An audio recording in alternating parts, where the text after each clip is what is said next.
ये बघेल साहब से सर्टिफिकेट लेने की ज़रूरत नहीं है कि क्या है। पूरे उत्तर प्रदेश का जनमानस आज अखिलेश यादव जी के प्रति उनसे उम्मीद लगा के और उनसे उनके किए हुए कामों के प्रभावित होकर पूरा उत्तर प्रदेश तैयार है। जहाँ तक चुनाव लड़ने का सवाल है, चुनाव लड़ना चाहें लड़ें, उससे कुछ नहीं होता है। चुनाव तो कोई ना कोई लड़ता है और पहले भी बघेल साहब लड़ चुके हैं और पूरा अपना हस्र भी अंदाज उनको है।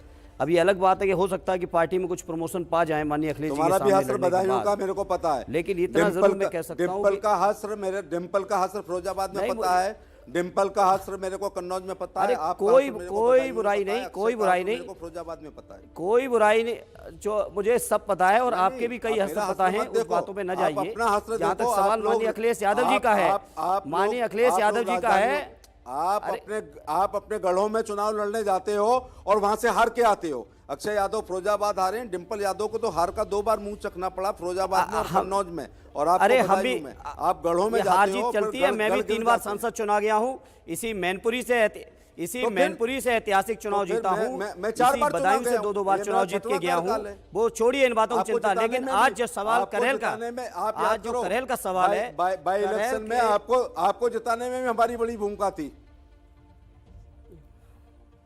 आपको जिताने में हमारी बड़ी भूमिका थी। बाकी हमारी पार्टी तो किया था उस उपचुनाव में। केवल आप ही की भूमिका थी, केवल आप ही की भूमिका थी ना, पार्टी की तो हमारी कुछ नहीं थी। जहां तक व्यवस्थी जी आज आपने करेल के सवाल पर चर्चा शुरू की है, आपके अंदर करेल के जनमानस क्षेत्र बघेल साहब आपके साथ, बघेल साहब आप केंद्रीय मंत्री हैं, एक बार धर्मेंद्र को अपनी बात पूरी करने दीजिए ना, फिर हम लोग बात बहस करते हैं। आपको पूरा समय मिला, धर्मेंद्र जी को बोलने दीजिए ना, वो भी सांसद हैं, आपके पुराने साथी हैं।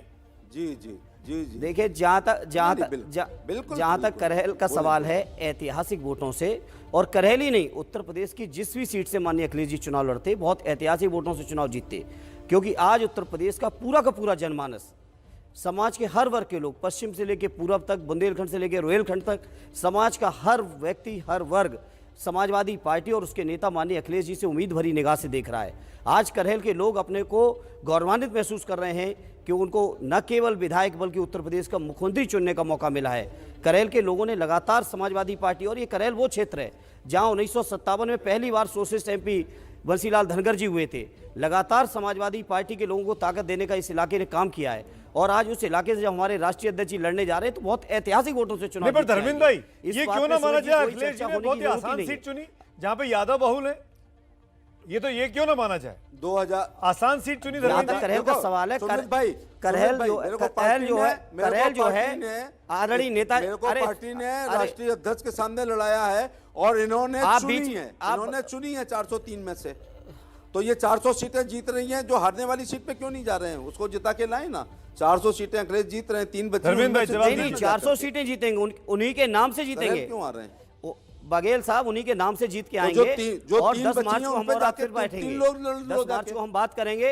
आपके पूरा का पूरा पार्टी और जाके पूरी केंद्र की सरकार, पूरी केंद्र की सरकार, पूरी प्रदेश की सरकार जिन कार्यक्रमों में लगी थी, अकेले माननीय अखिलेश जी की विजय रथ यात्रा ने आपके सभी कार्यक्रमों को हवा निकाल दी, और उत्तर प्रदेश का जनमानस आज अखिलेश यादव जी के साथ।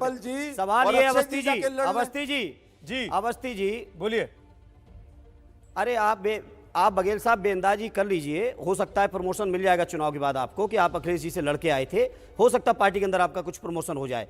लेकिन समाजवादी पार्टी की आज उत्तर प्रदेश की जनमानस के अंदर जिस तरह से लोकप्रियता है, जिस तरह से लोगों को उम्मीद है, अरे आए हो तो लड़ते रहो, जिंदगी भर लड़ो, उससे कौन रोक रहा है आपको? लड़ते रहिए, लड़ने का अधिकार दिया है देश के संविधान ने, लड़िए, कोई फर्क नहीं पड़ता। 12 से 17 सवाल आज उत्तर प्रदेश की जनता का है। उत्तर प्रदेश की जनता के साथ जिस तरह से सौतेला व्यवहार हुआ है, जिस तरह से अन्याय हुआ है, जिस तरह से अत्याचार हुआ है, जिस तरह से हत्याएं हुई हैं, मैं आप दोनों को रोकूंगा। एक सवाल का जवाब बहुत जरूरी है। 1 मिनट 2017 धर्मेंद्र भाई बघेल साहब 1 मिनट प्लीज। धर्मेंद्र भाई बघेल साहब 1 मिनट।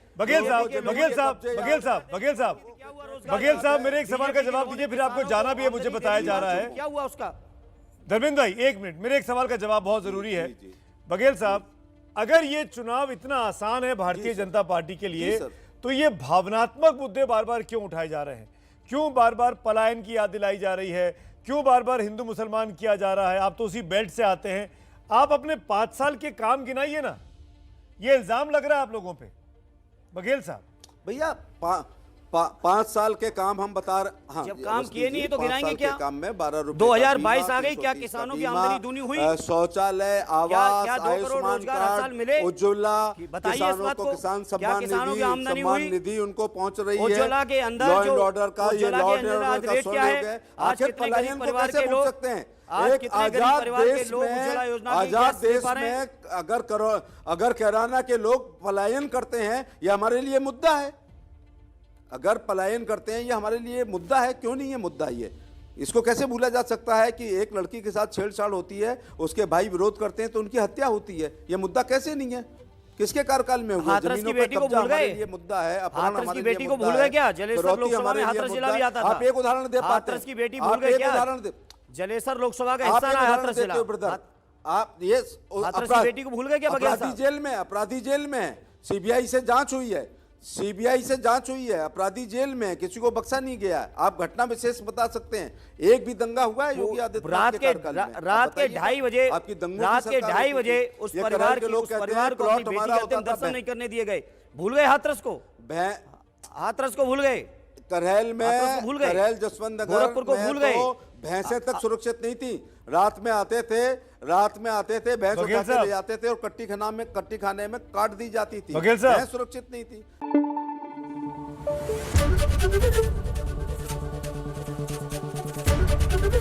एबीपी न्यूज आपको रखे आगे।